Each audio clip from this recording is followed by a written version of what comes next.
श्री स्वामी समर्थ. तुम्हा सर्वांचे आपल्या यूट्यूब चॅनलवरती मी अगदी मनापासून स्वागत करते. तुमच्या मनातील सर्व चांगल्या इच्छा स्वामी महाराज पूर्ण करोत हीच स्वामींच्या चरणी प्रार्थना करते आणि आजच्या व्हिडिओला सुरुवात करते. आजच्या व्हिडिओमध्ये आपण माहिती पाहणार आहोत ते म्हणजे अमावस्येला आपल्याला काळ्या तिळाचा उपाय करायचा आहे, ज्यामुळे आपल्या आर्थिक समस्या नष्ट होतील, धनप्राप्तीचे मार्ग मोकळे होतील, तसेच आपल्याला कितीही प्रखर पितृदोष असेल तर तो सुद्धा नष्ट होईल. सोमवती अमावस्या जी आहे तर ती अत्यंत महत्त्वाची असते. या दिवशी विष्णू, माता लक्ष्मी यांच्यासोबतच महादेवांची सुद्धा पूजा केली जाते. महादेव आणि पार्वती यांची पूजा आपण जर सोमवती अमावस्येला केली तर वैवाहिक जीवनामध्ये सुखसमृद्धी नांदते. वैवाहिक समस्या ज्या आहेत तर त्या नष्ट होत असतात. त्याचप्रमाणे या दिवशी आपण शिवलिंगावरती कच्चे दूध आणि गंगाजलाने अभिषेक केला तर पितृदोष, कालसर्पदोष यापासून मुक्तता मिळत असते. यंदा वर्षातील शेवटची अमावस्या म्हणजेच मार्गशीर्ष अमावस्या ही सोमवारी आलेली आहे आणि ही सोमवती अमावस्या म्हणून ओळखली जाते. अमावस्या तिथी जी आहे तर ती 30 डिसेंबरला पहाटे 4:01 सुरू होणार आहे आणि 31 डिसेंबरला पहाटे 3:56 समाप्ती होणार आहे. प्रत्येक महिन्यामध्येच अमावस्या तिथी येत असते, परंतु सोमवती अमावस्या आल्यास त्या दिवसाला विशेष महत्त्व प्राप्त होत असते. तर आपल्याला या दिवशी काळ्या तिळाचे काही उपाय जे आहेत तर ते करायचे आहेत. सकाळी लवकर उठून आपल्याला स्नान करायचं आहे आणि आंघोळीच्या पाण्यामध्ये आपल्याला चिमूटभर काळे तीळ टाकायचे आहेत. यामुळे काय होतं, काळे तीळ टाकल्यामुळे आपल्याला जी काही नकारात्मकता आहे तर ती नष्ट होत असते. तसेच काळे तीळ जेव्हा आपण गरम पाण्यामध्ये टाकतो त्या तिळातील तेल पाण्यामध्ये उतरते आणि याचा आपल्या शरीराला सुद्धा फायदा होत असतो. आपले स्नायूसुद्धा बलवान होत असतात. तर अशा प्रकारे आध्यात्मिकदृष्ट्या आणि वैज्ञानिकदृष्ट्या सुद्धा काळ्या तिळाच्या पाण्याने स्नान करण्याला विशेष महत्त्व आहे. त्यामुळे हा एक आपण काळ्या तिळाचा छोटासा उपाय करू शकतो.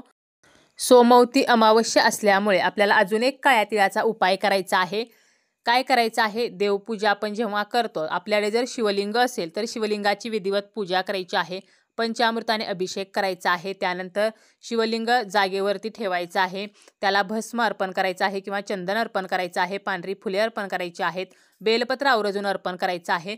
आणि यानंतर आपल्याला काय करायचं आहे तर थोडेसे काळे तीळ घ्यायचे आहेत. अगदी चमच्याभर घेतले तरी चालतील. आणि आपल्याला आपली जी समस्या आहे तर ती भोलेनाथांना सांगायची आहे आणि महादेवांच्या कृपेने आपल्या जीवनातील समस्या जी आहे तर ती नष्ट व्हावी म्हणून प्रार्थना करायची आहे. सोमवती अमावस्येला आपण जर शिवलिंगावरती काळे तीळ अर्पण केले तर आपला जो पितृदोष आहे तर तो नष्ट होत असतो. त्याचप्रमाणे आर्थिक समस्या ज्या आहेत तर त्या संपतात आणि आपल्या ज्या काही मनोकामना आहेत तर त्या महादेवांच्या कृपेने पूर्ण होत असतात. त्यामुळे हे काळे तीळ जे आहेत तर ते आपल्याला शिवलिंगावरती अर्पण करायचे आहेत. घरी जर शिवलिंग नसेल तर मंदिरामध्ये जाऊन सुद्धा आपण काळे तीळ अर्पण करू शकतो. सोमवती अमावस्येच्या दिवशी प्रदोष काळी आपण जर हा उपाय केला तर याची आपल्याला कित्येक पटीने जास्त फळ मिळत असते. कारण शिवांची पूजा आराधना ही प्रदोष काळी जर आपण केली तर त्याची आपल्याला पुण्य अनंत पटीने प्राप्त होते. म्हणून आपल्याला काय करायचं आहे, घरामध्ये शिवलिंग असेल तर सकाळी पूजा केल्यानंतर आपल्याला हे काळे तीळ अर्पण करायचे आहेत. त्याचबरोबर आजूबाजूला मंदिर असेल तर संध्याकाळी प्रदोष काळी मंदिरामध्ये जाऊन सुद्धा आपल्याला चमच्याभर काळे तीळ हे शिवपिंडीवरती अर्पण करायचे आहेत. हा एक झाला काळ्या तिळाचा उपाय. अजून आपल्याला काय करायचं आहे तर आपल्याला काळे तीळ घ्यायचे आहेत आणि आपल्या देवघरासमोर बसायचं आहे. देवपूजा वगैरे झाल्यानंतर दिवसभरामध्ये आपण कधीही हा उपाय करू शकतो. सर्वप्रथम आपल्याला दिवा जो आहे तर तो प्रज्वलित असायला हवा. बसायला आसन घ्यायचं आहे. त्यानंतर एक काळ्या रंगाचं कापड घ्यायचं आहे. एक प्लेट घ्यायची आहे. त्या प्लेटमध्ये हे कापड ठेवायचं आहे आणि काळे तीळ जे आहेत तर ते आपल्याला उजव्या हातामध्ये घ्यायचे आहेत. श्रीहरी विष्णूंचं स्मरण करायचं आहे. महादेवांचं स्मरण करायचं आहे. माता पार्वतीचं स्मरण करायचं आहे. माता लक्ष्मीचं स्मरण करायचं आहे. आणि आपल्या जीवनातील जी काही इडापिडा आहे, जे काही नजरदोष आहेत, जी काही नकारात्मकता आहे तर ती नष्ट व्हावी म्हणून आपल्याला प्रार्थना करायची आहे. आणि यानंतर आपल्याला काय करायचं आहे, त्या काळ्या कपड्यावरती काळे तीळ ठेवायचे आहेत आणि त्या कापडामध्ये त्याची आपल्याला पुरचुंडी बांधायची आहे.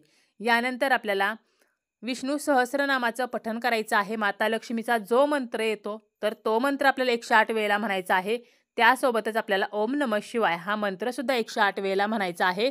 आणि ही जी पोटली आहे, पुरचुंडी आहे तर ती मुख्य दरवाजाला आपल्याला आतील बाजूने वरच्या साईडला अडकवायची आहे. यामुळे काय होणार आहे, जी काही नकारात्मकता आहे तर ती त्या काळ्या तिळामध्ये कॅप्चर होणार आहे आणि आपल्या घरातलं वातावरण जे आहे तर ते सकारात्मक होणार आहे. अमावस्येच्या दिवशी नकारात्मक ऊर्जेचा संचार जास्त असतो, म्हणून आपल्याला हा उपाय करायचा आहे. 2 ते 4 दिवसांनी ही पुरचुंडी जी आहे तर ती आपल्याला वाहत्या पाण्यामध्ये किंवा एखाद्या झाडाखाली मातीमध्ये विसर्जित करायची आहे. तसेच अमावस्येच्या दिवशी आपण पिंपळाच्या झाडाला सुद्धा काळे तीळ अर्पण करू शकतो. आता फक्त पिंपळाच्या झाडाला काळे तीळ अर्पण करायचे का, तर असं न करता आपल्याला अगोदर पिंपळाच्या झाडाची पूजा करायची आहे.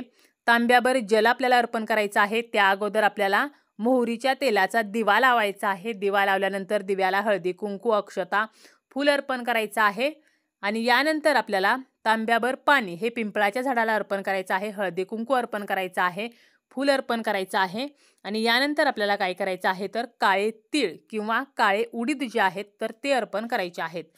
यानंतर पिंपळाच्या झाडाला 11 प्रदक्षिणा घालायच्या आहेत. या प्रदक्षिणा घालताना ओम नमो भगवते वासुदेवाय नमः हा मंत्र आपल्याला म्हणायचा आहे. पिंपळाच्या झाडाची आपण पूजा केल्यामुळे आपल्याला पितृदोषाचा त्रास होत नाही. त्याचप्रमाणे पिंपळाच्या झाडावरती शनीची छाया असते, त्यामुळे शनिदोष जर आपल्याला असेल, शनीची 7.5 असेल तर आपल्याला शनीच्या 7.5चा सुद्धा त्रास होत नाही. स्वतः शनी महाराजांनी सांगितलेलं आहे, जो व्यक्ती पिंपळाच्या झाडाची पूजा करेल तर त्याला कोणत्याही प्रकारचा शनीचा त्रास होणार नाही. तर अशा प्रकारे आपल्याला काळे तीळ हे पिंपळ वृक्षाला सुद्धा अर्पण करायचे आहेत. याची सुद्धा इन डिटेल माहिती देणारा व्हिडिओ आपल्या चॅनलवरती आहे, तर तो सुद्धा तुम्ही पाहू शकता. त्याचप्रमाणे आपल्याला अजून काळ्या तिळाचा कोणता उपाय करायचा आहे तर आपल्याला काय करायचं आहे, संध्याकाळच्या वेळेला तिन्ही सांजेची जी वेळ आहे, माता लक्ष्मी घरामध्ये येण्याची जी वेळ आहे, तर या वेळेला आपल्या ओंजळीमध्ये काळे तीळ जे आहेत तर ते घ्यायचे आहेत. यानंतर आपल्याला घराच्या बाहेर आपला जो मुख्य दरवाजा आहे त्याच्या बाहेर आतील दिशेला तोंड करून उभं राहायचं आहे आणि मुख्य दरवाजावरून आपल्याला 7 वेळेला हे काळे तीळ जे आहेत तर ते ओवाळून घ्यायचे आहेत. तिळासोबतच आपण काळी मिरी जी आहे तर ती सुद्धा घेऊ शकतो. यामध्ये आपण 2 ते 3 लवंगा जरी घेतल्या तरी चालतील आणि काही नाही घेतलं, फक्त काळे तीळ घेतले तरी चालतील आणि आपल्या घरावरून 7 वेळेला ओवाळून घरापासून थोडंसं बाहेर दूर जाऊन एखाद्या झाडाखाली आपल्याला ते टाकायचं आहे, ज्यामुळे आपल्या घरातील सर्व इडापिडा सर्व दोष जे आहेत तर ते बाहेर निघून जातील आणि ते टाकून परत येताना आपल्याला मागे वळून पाहायचं नाही, तर ही काळजी आपल्याला घ्यायची आहे. तर अशा प्रकारे हा सुद्धा आपण काळ्या तिळाचा उपाय जो आहे तर तो करू शकतो. त्याचप्रमाणे आपल्या मुलांवरून सुद्धा आपण या दिवशी काळे तीळ ओवाळून बाहेर नेऊन टाकू शकतो, ज्यामुळे आपल्या मुलांच्या जीवनातील जी काही इडापिडा आहे, नजरदोष आहेत तर ते नष्ट होतील. बऱ्याच वेळेला आपल्या मुलांना नजरदोष निर्माण झालेला असतो. काही लोक आहेत की जे आपल्या मुलांबद्दल वाईट चिंततात किंवा आपल्या जवळचेच असे काही लोक असतात की ज्यांच्या मनामध्ये आपल्या मुलांबद्दल वाईट भावना असते आणि ते आपल्या घरामध्ये येतात, तर तेव्हा नकारात्मकता घेऊन येत असतात.